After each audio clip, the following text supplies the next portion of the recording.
கடனை அடைக்க யூனிவர்ஸின் சக்தியை பயன்படுத்துவது ஒரு சக்தி வாய்ந்த மேனிஃபெஸ்டேஷன் முறையாகும்.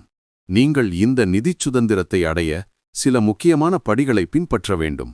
முதலாவதாக, நீங்கள் எவ்வளவு பணம் கடனாக வைத்திருக்கிறார்கள் என்பதில் தெளிவான முடிவு கிளாரிட்டி தேவை. கொஞ்சம் பணம் வேண்டும் என்று கேட்பதற்கு பதிலாக ஒரு குறிப்பிட்ட தொகையையும் அதை அடைவதற்கான காலக்கெடுவையும், உதாரணமாக அடுத்த 6 மாதங்களில் 5 லட்சம் என்று குறித்துக் கொள்ளுங்கள். இரண்டாவதாக, நீங்கள் கடனில்லாத ஒரு மகிழ்ச்சியான நிலையை மனதிற்குள் காட்சியடையுங்கள். விஷுவலைசேஷன். கடன் பற்றிய பயம் அல்லது கவலைகளை தவிர்த்து, கடன் அடைந்த பிறகு நீங்கள் எவ்வளவு நிம்மதியாகவும் சுதந்திரமாகவும் உணர்வீர்கள் என்று கற்பனை செய்யுங்கள். அந்த நேர்மறையான உணர்வை இப்போதே உணருங்கள். மூன்றாவதாக, உங்கள் பேச்சில் எப்போதும் நேர்மறையான உறுதிமொழிகளை, அஃபர்மேஷன்ஸை பயன்படுத்துங்கள். பணம் எனக்கு எளிதில் வருகிறது, நான் நிதிச் சுதந்திரமாக இருக்கிறேன் போன்ற வாக்கியங்களை தினமும் சொல்லி உங்கள் ஆற்றல் அதிர்வெண்ணை மாற்றுங்கள்.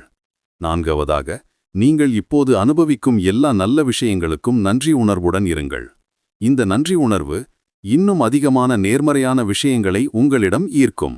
இறுதியாக, வெறுமனே கற்பனை செய்வது மட்டுமல்லாமல், யூனிவர்ஸ் உங்களுக்கு அளிக்கும் சைகைகள் அல்லது யோசனைகளை பின்பற்றி நடைமுறை செயல்களை இன்ஸ்பயர்ட் ஆக்ஷன் எடுக்க வேண்டும்.